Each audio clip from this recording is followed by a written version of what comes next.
Hello, my quilting friends. My name is Leah Day, and welcome to the Friendship Quilt Along. This is block number 1, and today we're going to piece this together. It is a medium-sized, a large, and little baby Scrappy stars all put together in one block. And this is one of my favorite sawtooth stars, so let's learn how to make it together. So the first step to this block is to make lots of half square triangles. And we're going to be doing 3 different sizes here. So you can see I have some large half square triangles, some medium sized, and some little tiny baby half square triangles too.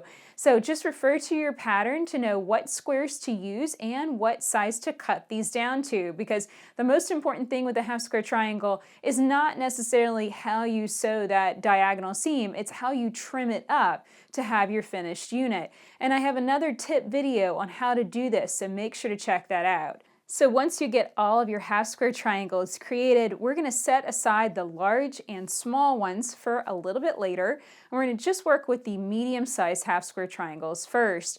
And this is going to make the medium-sized Scrappy star. This is your starting point. So first thing you want to do is arrange the half square triangles around a center fabric B square. And then we're also going to take some smaller fabric B squares, and they're going to go in the corners just like this. Now, how I like to piece this together is basically piece the half square triangles in sets of 2, just like this, and I just take a clip and clip those together, so that way when I get to my machine, I know what seam I'm going to stitch. I'm always going to stitch along the side that is perpendicular to the way the clip is pointing. If I get to my machine and I take this off and I get all turned around, I might end up stitching this, some weird wonky way that would come out the opposite of what I'm actually needing for this block. So definitely be careful about that. Make sure that you have your pieces arranged properly. It looks like I've gotten things flipped around here now, so I need to get it reset. And I think that's how it was to start with. And then now I'll flip that over and clip it just like that. So that way I know when I get to my machine what seam, what edge I'm going to be stitching nice and accurate. Same thing for these sides. So I'm going to flip this over, I'm going to piece a half square triangle to that black square, flip that back so it's still in the same arrangement, flip the next piece down, and so on. And this is just one of those things. This is just one of those methods I think is really good to emphasize, because it's so easy to get flipped around and then you sew the wrong seam and then you get to your machine, you don't realize it until you get everything back to the table and lay it all out again, and then something's wonky and doesn't work. Now, one thing you might be wondering about is our fabrics. You can see I have the same fabric here and the same fabric here, same thing going this way. And this is just one of those things. I have calculated these blocks for the minimum number of Scrappy squares that you need. Well, whenever you're working with half square triangles, you're always going to end up with 2 cuts from every piece of fabric. So this was 1 piece of fabric, I cut it in half, and that made 2 half square triangles. So keep that in mind. If you want super scrappy blocks, you're going to just need to double the number of half square triangles you need and save the extra ones. Basically, you'll then take and pull 1 of each color, save those for a future block. Trust me, we will be using these sizes again later on, and then that way you'll get a totally scrappy effect. Okay, so now that I've got everything clipped together, I'm going to take these units to the machine. I'll show you how to piece our half square triangles together. So here at my machine, I have a straight stitch selected, and I'm working with a 1/4 inch patchwork foot, and I drop my stitch length, that's the length here, down to 1.5 millimeters. And what that does is it creates a really nice, tight, consistent stitch. And I've already stitched through a scrap charger and off the end, so my needle's in the down position, and I know I'm not going to make a mess whenever I stitch through these half square triangles. That's what the scrap charger is for. It's kind of like a little test to make sure your machine is properly threaded so you can get started on the right foot. Okay, so when piecing half square triangles, I always like to start with the side of seam allowance, so that bulkiest point is going through first.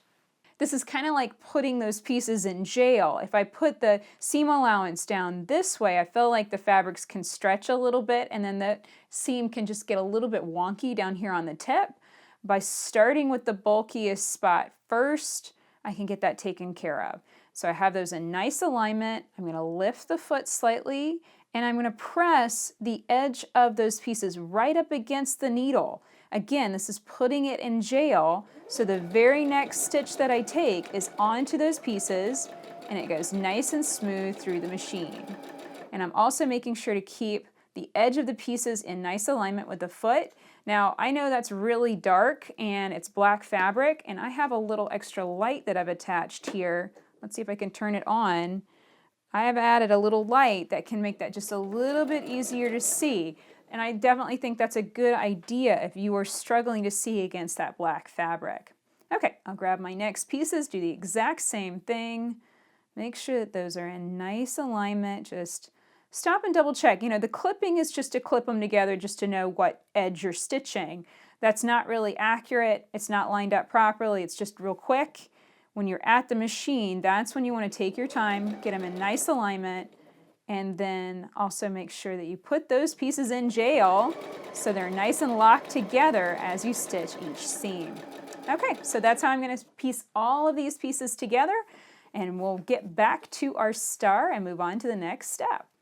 So after piecing your pieces, you want to always double check it. And I just always have a table nearby. You can just use a little folding table, something right next to your machine. Lay out your pieces and make sure that it's coming out the right way. And you want to do that before you finger press your seam allowances open. You can see I've already done this. And I just run my thumbnail or my index fingernail along those seams just to flatten them out. And then I place them on a hard pressing surface and give it a nice press with a hot, dry iron. And my iron's set on the cotton setting. So it's nice and hot, and I don't put water in it, so there's no steam, it's dry. Okay, and if you really want to make sure that's nice and flat, put your hand on top of it. It'll warm you up a little bit too, which is kind of nice, but it'll also just help to really get those seams nice and flat. And we do that because it's going to make quilting over all of these seam allowances so much easier. And if you're worried about the stitching over a pressed open seam allowance, keep in mind I lower my stitch length to 1.5 millimeters, so I feel like it's perfectly fine to stitch over that flattened seam. Pressing those seams open is perfectly fine, and I also stitch right in the ditch as well. I think that's a-okay. All right, so now the next step is to flip up your half square triangles on both sides of that center square. You're going to piece those seams. Then you're going to piece these longer strips to both sides. So now let's take our medium scrappy star and turn it into a large scrappy star. And for this, we're going to use the 8 large half square triangles we pieced for this block. And you're going to piece those together in sets of 2, just exactly the same way that we did before. And just like for the medium star, I'm just going to piece that set to the bottom, that set to the top, and then attach these 2 corner squares and piece that to both sides. Now I'm going to jump on my machine and go on ahead and stitch this together, but I'll make sure to stop and show you exactly how I piece these long strips to the sides of the block nice and accurately so that these seams match really well. So I'm here at my machine, and there's really only 3 places that need to match dead on this long seam. I'm attaching that side to the side of the block. So what I'm going to do is start with that first seam that needs to join up. I line up those fabrics just exactly on top of one another and pull back on the top fabric, and just make sure those seams are stacked up perfectly on top of one another. Now I'm going to place a pin right before it. Usually don't pin right on the seam allowance, just simply because it gets a little bit bulky right there. Now the bulkiest part is right here in the middle, this middle seam. So again, I'm going to pull back on the fabric, make sure that those seam lines are stacked up together just perfectly. Pop it back. Now there's a lot of bulk right there, so in this case I might actually pin up as far as right there, and that's okay. And if you're worried about it, you can always pin to both sides too. I think that's going to be a-okay.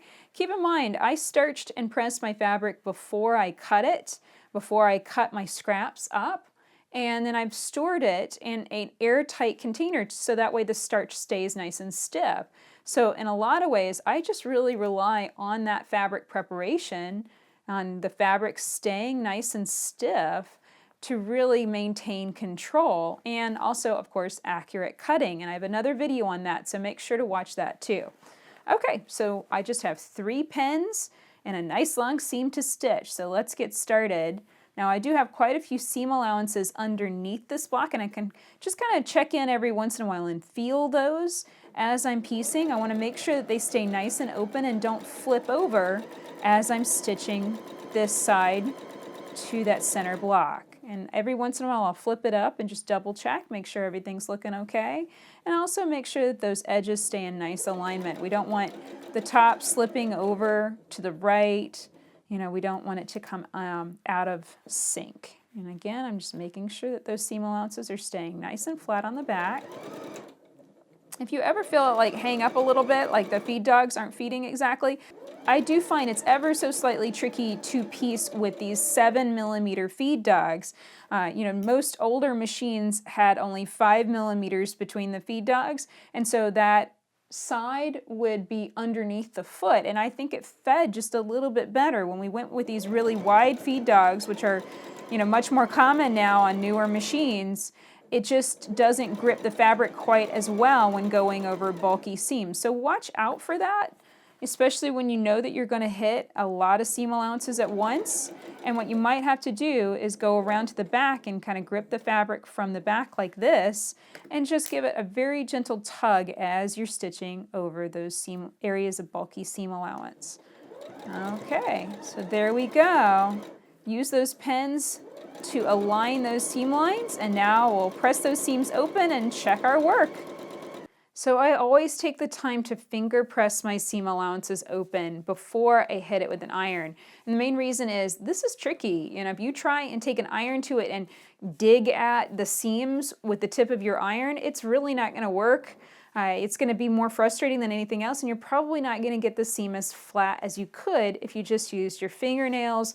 Or, you know, if your fingernails are really brittle, you can also use a tool like they actually have finger pressing tools specifically, and you can use that instead if you have to. I like my fingernail just simply because it gives me a good connection with the fabric. I know that's as flat as possible.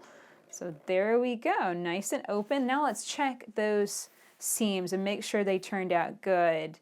And this is just the point that we wanted to match throughout. Really, this point in the middle, it honestly doesn't matter if that's off, because really you're not going to be able to notice it because that's black fabric or background fabric to background fabric. So it's not going to be super noticeable if that particular spot doesn't match up. But these spots, you really want to make sure that those are matching up nicely. Now, what happens if yours doesn't? I'm not going to tell you to go rip it out. Please don't. Just keep on going. It's not going to be a deal breaker on your quilt. It's just an ever so slightly wonky seam. And, you know, as we piece all of these blocks, you're definitely going to learn more about piecing. You're going to develop some habits that are really going to make a big difference. So please don't feel like if your block didn't come out perfect that you have to stop and rip it out. Now you might be noticing these diagonal lines marked on the back of my block.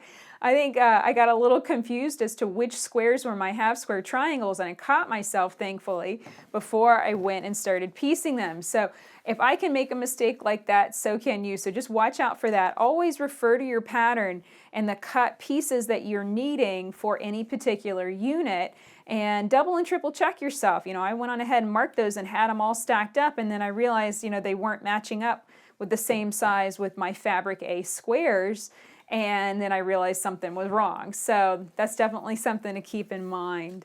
And also, another thing I'm noticing as I press over this block, it's real easy to wing up some seam allowances as you're pressing over, so just watch out for that too. You want to keep it all nice and flat.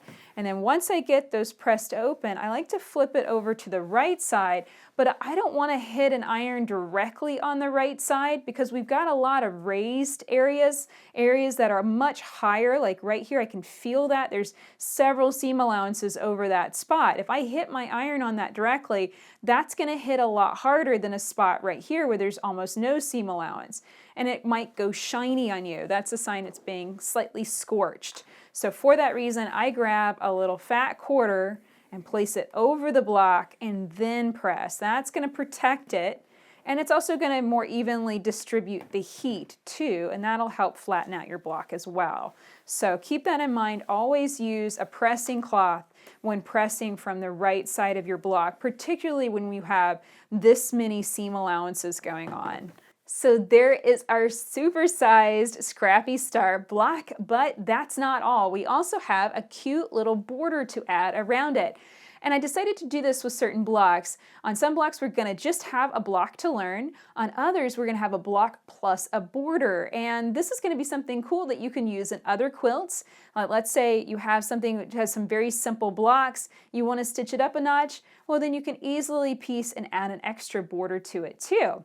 So this border is made with these little mini Scrappy stars. Just refer to your quilt pattern. It's pieced the exact same way with 2 half square triangles to the top and bottom of a middle square, and then half square triangles plus corner squares attached to the side. So it's the exact same piecing we've already done so far, just a little bit miniaturized. And now we're going to take 4 of those and they're going to go down the side, just like so. So you're going to piece these together into a set of 4. And that's going to be attached to one side of the block. I'm going to slide this up. And then you're going to piece 5 stars together, and that's going to go along the bottom. And here's what it's going to look like whenever you get all of those stars attached. Here's my print version of this block. And I've also attached a black border, a little strip of black all the way around the outer edge. And we do that just so we have a little bit of extra space to hang on to the quilt block while we're quilting it. And then this also gives you a little wiggle room. So even if your block doesn't come out just the exact correct size according to the pattern, please don't panic. Please don't worry about that. We have this extra strip of black here, or background fabric, I should say, this extra strip of background fabric, so that way your block doesn't have to come out the right size. We're going to trim all of them down to a set size at the very, very end, and that will be the size it is to go into your quilt. So definitely don't worry about that. It's going to come out great. So that's it for this tutorial. You can find the pattern for this beautiful Scrappy Star block at leahday.com/friendship. And you can join this quilt along anytime. We're going to piece 1 block a month, then I'll learn how to quilt it on our home machine, and then I'm going to quilt it on the long arm, because I'm actually making 2 blocks a month because I'm making the king-sized version of this quilt. That's right, you can do any size quilt that you want. We have crib, throw, twin, queen, and king. So as many blocks as you want to make the perfect sized quilt for you. So come and learn more and check out the patterns at leahday.com/friendship. Until next time, let's go quilt.